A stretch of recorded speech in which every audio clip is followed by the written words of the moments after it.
Hello, smart student. How are you? We hope that we are all fine.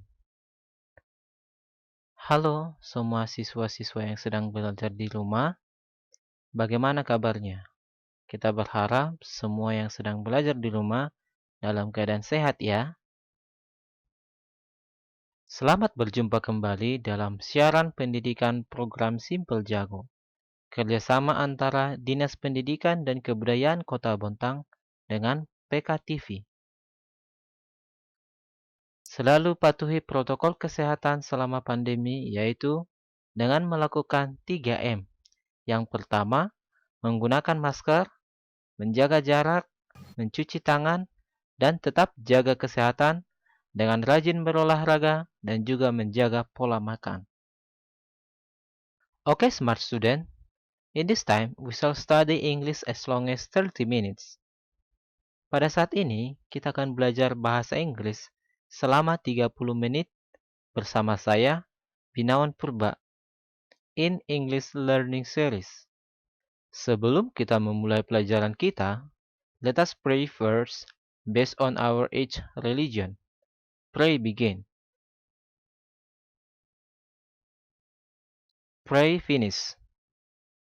Pada pertemuan kali ini, kita akan mempelajari materi bahasa Inggris kelas 7, semester yang pertama, chapter keempat, with the topic is This is my word. So, prepare yourself. Silakan dipersiapkan semua peralatannya ya, baik buku dan alat tulismu. And let us start it now. Mari kita mulai sekarang. In our daily life, there are many things around us. When we are at school, at home, and another place. Sometimes, we must to ask or give information about things around us if other asks, and also sometimes we must ask others too. Di dalam kehidupan kita, ada banyak benda di sekitar kita. Ketika kita berada di sekolah, di rumah, dan juga di tempat-tempat lain. Terkadang kita harus memberikan informasi tentang benda yang ada di sekitar kita. Jika seseorang menanya, dan terkadang juga kita akan memberikan informasi kepada mereka. Do you want to ask or give information about things, animal, and public place around us? Apakah kamu ingin memberikan informasi atau meminta informasi tentang benda, hewan, atau tempat umum di sekitar kita? But how? Dan bagaimana? Bagaimana cara pengucapannya dalam bahasa Inggris? So, now let us continue to learn it. Nah, sekarang kita akan lanjutkan pelajarannya ya. Jadi perhatikan. Now, let us look at the picture. What things that can see in this classroom? Sekarang kita perhatikan dulu gambar ini. Apa benda yang bisa kita lihat di dalam kelas ini? Maybe you can see 1. There is a clock on the wall. There are 2 books on the table. There is a teacher's table in front of the classroom. Nah, masih banyak benda yang bisa kita lihat di sekitar ini. Tetapi, bagaimana cara pengucapannya dengan baik? Kita akan pelajari pada saat ini. Nah, yang menjadi kompetensi dasar kita, atau yang menjadi dasar pembelajaran kita pada saat ini adalah mengidentifikasi fungsi sosial, struktur teks, dan unsur kebahasaan teks interaksi transaksional lisan dan tulis yang melibatkan tindakan, memberi, dan meminta informasi terkait nama dan jumlah binatang, benda, dan bangunan publik yang dekat dengan kehidupan sehari-hari, sesuai dengan konteks penggunaannya. Setelah mempelajari pelajaran ini, maka siswa diharapkan untuk the first is, students are able to ask and to tell information about name of things, animal, and public places. Second, students are able to ask and to give the number of things, animal, and public place. Nah, setelah mempelajari ini, pelajaran di chapter 4 ini, siswa diharapkan untuk bisa memberikan atau bertanya informasi tentang nama benda, hewan, dan juga tempat-tempat umum. Yang kedua, siswa mampu untuk memberikan dan bertanya tentang jumlah benda, hewan, dan juga tempat umum. In this time, there is an interesting lesson that we shall learn that concern to give and ask information about things around us, namely preposition.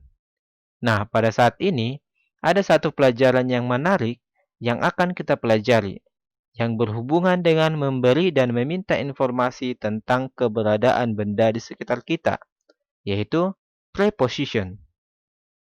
Well, smart students, our topic at this time is preposition. What is preposition? Apa itu preposition? Preposition is the word that used to give information about position of things, time, and place. Preposition adalah kata yang digunakan untuk menerangkan atau memberikan informasi tentang keberadaan benda, waktu, dan tempat. There are three kinds of preposition that we shall learn in this time. Ada 3 jenis preposition yang akan kita pelajari pada saat ini. The first is preposition of time. Yang pertama adalah preposisi waktu. The second is preposition of place. Yang kedua adalah preposisi tempat. The third is preposition of direction. Yang ketiga adalah preposisi petunjuk atau arah. Okay, let us learn it one by one.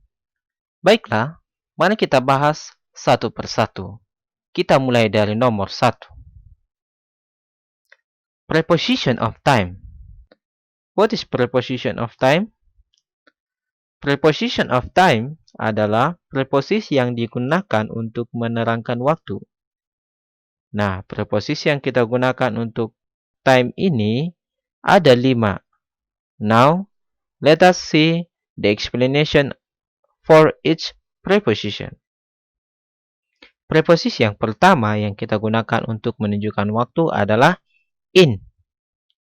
In digunakan untuk menunjukkan waktu dalam bentuk bulan, musim, tahun, atau periode waktu tertentu.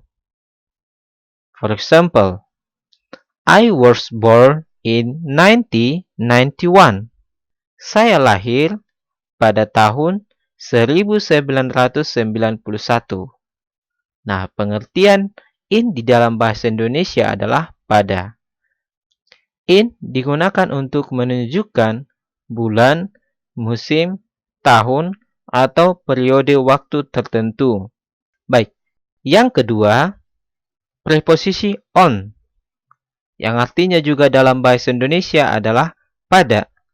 Preposition on digunakan untuk menunjukkan hari tertentu dalam seminggu atau tanggal spesifik dan hari spesial. Contohnya, my brother's birthday is on July 30th. Ulang tahun adik saya pada tanggal 30 Juli. Nah, di sini on itu digunakan untuk minggu. Contohnya, the party will be held on Sunday. Pesta itu akan dilaksanakan pada hari Minggu. Ya, jadi kita bisa buat untuk tanggal dan juga hari-hari spesial. Nah, untuk contoh tanggal, kita sudah lihat my brother's birthday is on July 30th. Ya, itu digunakan untuk tanggal 30. Nah, preposisi yang ketiga yang kita gunakan untuk preposition of time ini adalah at. Nah, dalam bahasa Indonesia, at ini diartikan pada. At digunakan untuk menunjukkan jam atau waktu yang lebih spesifik. Contohnya, that shop opens at 7 a.m. Toko itu buka pada pukul 7 pagi. Jadi untuk menerangkan waktu yang spesifik atau waktu yang tepat, kita harus menggunakan at. Makanya di undangan atau pertemuan yang penting, kita bisa atau kita harus menggunakan at. The class will be started at 7 a.m. Kelas itu akan dimulai jam 7 pagi. Oke, mengerti ya penggunaan in, on, dan at. Sampai di sini, apakah sudah paham penggunaan in, on, dan at? Mari kita lanjutkan ke preposition yang keempat. Sekarang nomor 4, yaitu before and after. Before and after adalah kata depan dalam bahasa Inggris yang digunakan untuk menunjukkan waktu sebelum atau setelah. For example, Sunday comes before Monday. Minggu datang sebelum Senin. Ya, jadi itu penggunaan kata before. Atau bisa juga kita buat contoh lain. You can come to my house before lunch. Kamu bisa datang ke rumah saya sebelum makan siang. Artinya apa? Artinya sebelum melakukan makan siang, temannya ini sudah datang ke rumahnya dia. Sekarang yang kedua, penggunaan after. After lunch, she does her homework. Setelah makan siang, dia mengerjakan tugas rumahnya. Jadi, ini menerangkan bahwa dia mengerjakan tugasnya itu atau pekerjaan rumahnya setelah makan siang. Nah, penggunaan before and after ini mungkin tidak terlalu rumit atau tidak terlalu susah karena dia mengikuti seperti pengertiannya di dalam bahasa Inggris. Kalau before ya sebelum, kalau after adalah setelah. Jadi kita hanya mencocokkan di dalam penggunaan kata keterangan waktunya. Baik, sekarang number 5. Usage for and since. Sekarang penggunaan for dan juga since. For dan since adalah contoh kata depan yang digunakan untuk menunjukkan kurun waktu tertentu dan waktu dimulainya sebuah kegiatan. For example, we have been friends for 5 years. Kami sudah berteman selama 5 tahun. Ya, artinya mereka sudah menjalin persahabatan atau pertemanan selama 5 tahun. Paham ya? Cara penggunaan for. Jadi for ini lebih menjelaskan tentang jumlah waktu yang dihabiskan untuk sebuah kegiatan atau aktivitas. Nah, bagaimana dengan since? Contoh since. For example, since. We have been friends since 2018. Kami sudah berteman sejak 2018. Nah, ini lebih menjelaskan waktu atau tahun tertentu. Contohnya, we have been friends since 2018. Kami sudah berteman sejak 2018. Artinya apa? Kalau kita hitung 2018 sampai 2020 sampai sekarang, berarti mereka masih berteman 3 tahun. 2018, 2019, dan 2020. Di sini, dia tidak menjelaskan sudah berapa tahun mereka berteman. Tetapi, dia menunjukkan mulai dari kapan dia berteman. Contoh kata lain menggunakan for. I have been here for 3 hours. Saya sudah di sini selama 3 jam. Ya, jadi ada waktu kurun waktunya 3 jam. Nah, sedangkan since I have been here since 2 o'clock. Berarti dia sudah berada di sana sejak jam 2 tepat. Nah, di sini tidak dijelaskan berapa kurun waktunya atau waktu yang sudah habiskan di sana. Baik, itu pengertian atau kegunaan daripada for and since. Nah, untuk preposition of time kita sudah mendengarkan tadi ada 5. Yang pertama in, yang kedua on, yang ketiga at, yang keempat before and after, yang kelima for and since. Untuk selanjutnya, kita akan membahas tentang preposition of place. Nah, what's the meaning of preposition of place? Preposition of place used to tell the position of noun and pronouns. Apa itu preposition of place? Preposition of place adalah kata yang digunakan untuk menunjukkan atau memberikan informasi tentang posisi atau keberadaan suatu benda, baik manusia atau benda lain. Nah, dalam preposition of place ini ada beberapa kata atau preposisi yang akan kita pelajari. So, let us pay attention to this word. Jadi, perhatikan baik-baik ya. Yang pertama adalah on dan above. Kenapa saya buat berpasangan seperti ini?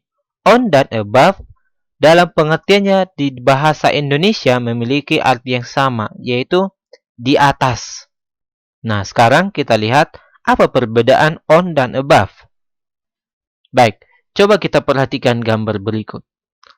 Pengertian daripada on, menurut gambar ini, bahwa bola dengan boxnya bersentuhan langsung atau berada tepat di atas boxnya.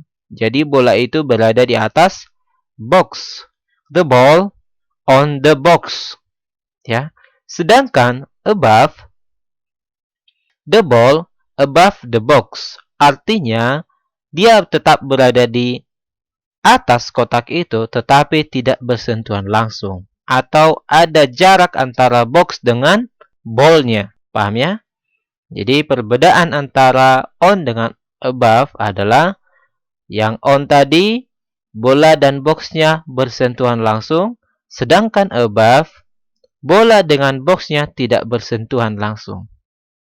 Baik, yang kedua, preposisi yang kita gunakan selanjutnya adalah under and below. Sama halnya seperti yang tadi dengan on dan above. Under ini dan below juga mempunyai pengertian yang sama dalam bahasa Indonesia, yaitu di bawah. Tetapi apa perbedaannya? Under itu menerangkan the ball under the box.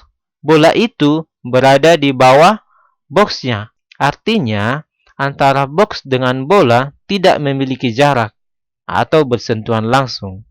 Nah, sedangkan below, antara box dengan ball itu tidak bersentuhan langsung, tetapi berada di bawah box. Nah, itu pengertian under dan below.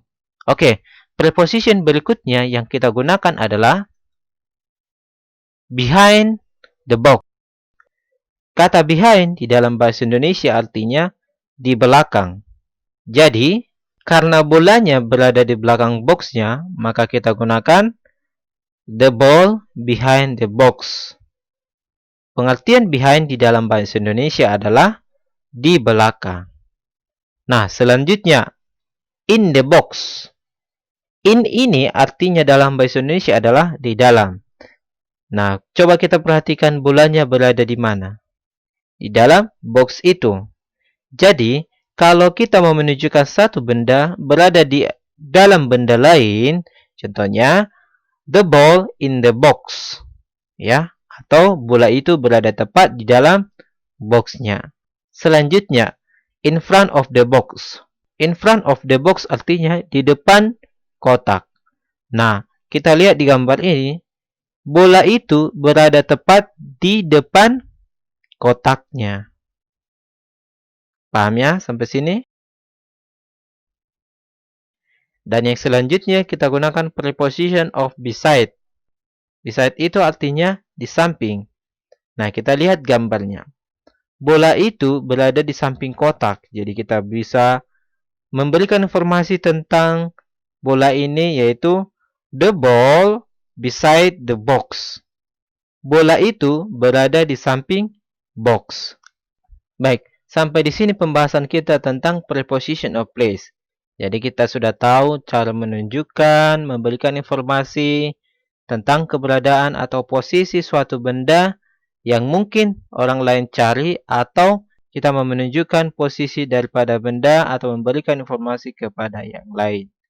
Nah, yang ketiga atau poin yang terakhir yang kita gunakan adalah preposition of direction.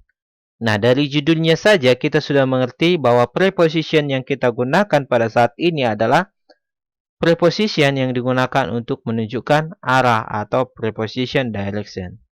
Preposition of direction adalah preposition used to tell the public place, building, and address.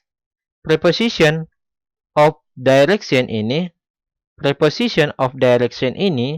digunakan untuk menunjukkan tempat-tempat umum, bangunan umum atau bangunan-bangunan, dan juga alamat atau lokasi.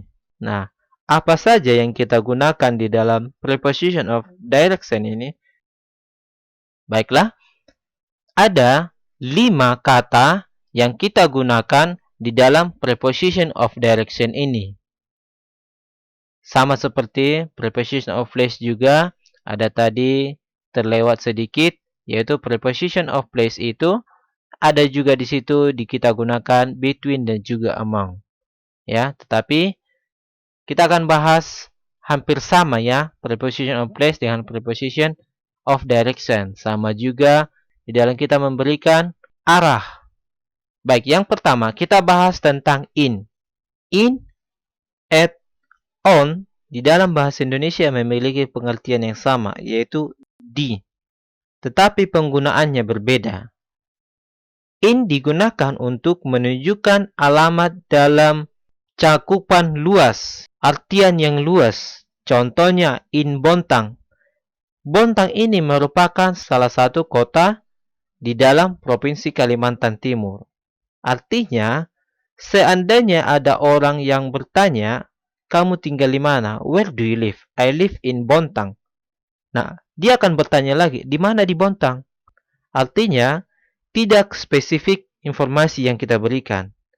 Jadi, kata in used to tell province, cities, countries. Kata depan yang digunakan untuk menunjukkan kota, negara, dan juga provinsi. Artinya, in ini kita gunakan hanya untuk menunjukkan posisi atau lokasi dalam cakupan yang luas atau cakupan umum. Nah, sekarang kita masuk ke preposition on. Nah, on digunakan untuk menunjukkan lokasi dalam cakupan yang lebih spesifik. Artinya lebih spesifik, sudah masuk ke dalam kota di bagian mana kita tinggal, atau di alamat di bagian mana kita tinggal. Artinya satu langkah lagi, kita akan mendekati tempat yang spesifik. On ini digunakan untuk menunjukkan jalan. Contohnya, I live on Jalan Damai. Atau, I live on Jalan Jamrud. Nah, kita tahu bahwa Jalan Damai ini panjang. Ya, tetapi di Kota Bontang hanya satu Jalan Damai. Artinya sudah lebih spesifik. Kamu tinggal di mana? Where do you live? I live in Bontang on Jalan Damai. Nah, sudah mulai mendekati lokasi yang akan kita capai. Atau lokasi yang akan kita informasikan. Tetapi belum tepat. Artinya belum dalam jangkauan yang lebih spesifik. Tetapi kata on ini sudah jauh lebih spesifik daripada in. Jadi on ini digunakan untuk menunjukkan jalan di dalam alamat. Contohnya seperti yang tadi sudah dijelaskan, I live on Jalan Damai. Nah, sedangkan at digunakan untuk menerangkan atau memberikan informasi untuk alamat yang paling spesifik atau lebih tepat. Kalau di Jalan Damai, di mana dia tinggal di Jalan Damai? If I want to ask, where do you live on Jalan Damai? Di mana kamu tinggal di Jalan Damai? I live at Perumahan Disnaker number 20. Saya tinggal di Perumahan Disnaker nomor 20. Jadi sudah lebih spesifik. Ketika orang mencari alamat kita, sudah langsung dapat. Oh, dia tinggal di Jalan Damai ini. Di Perumahan Disnaker. Oh, ini Perumahan Disnaker. Alamatnya nomor 20. Sudah itulah rumahnya. Ya, jadi itu pengertian in, on, dan at. Sekarang kita masuk ke between. Between ini artinya di antara dua benda. Jadi kalau kita bertanya, where is the post office? The post office between the police station and bank. Ya, kalau kita bertanya, di mana itu post office?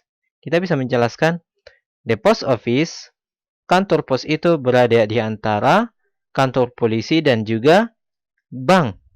Bagaimana dengan emang? Nah, emang ini di antara tiga benda. Itulah pengertian between dan emang. Sekarang beside dan next to. Nah, kalau kita sekilas melihat, pengertian beside dan next to ini hampir sama. Tetapi perbedaannya adalah, kalau beside itu, contohnya, kita mau memberikan informasi tentang suatu bangunan. Contohnya, ada beberapa bangunan di sini berjejer. Ada bank, post office, dan juga police station. Nah, untuk menerangkan, seandainya ditanya, where is the post office? Maka kita bisa mengatakan, the post office next to the bank.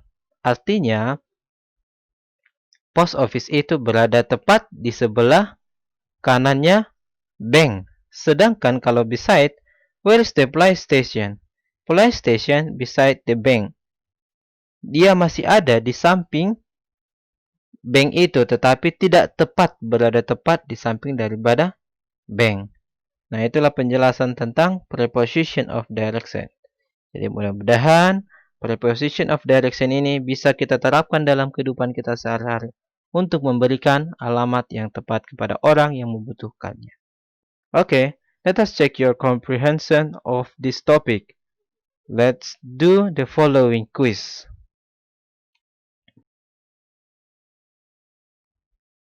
Look at the picture. Where is the post office? Yes, you are right. The post office beside the police station. Nah, di sini kita bisa menggunakan beside. And how if I ask, where's the police station? We can say, the police station next to fire station. Baik, paham ya? Okay, next. Complete the sentence by using the correct preposition. I live blanks Jalan Markisa. What's the correct preposition? Yes, you are right. I live on Jalan Markisa. Jadi kita gunakan on ya. The second, he lives blanks Bontang. Yes, you're right. He lives in Bontang. The third or the last, we stay blanks Jalan Ruby number 18. Yes, you're right. We can use on. We stay on Jalan Ruby number 18. Okay, smart students. I hope you enjoyed the lesson today and we have learned something about preposition and public place. It's about preposition of time, preposition of place, and preposition of direction. I am Binaun Purba, have to say goodbye, and thanks for watching and have a nice day. Bye.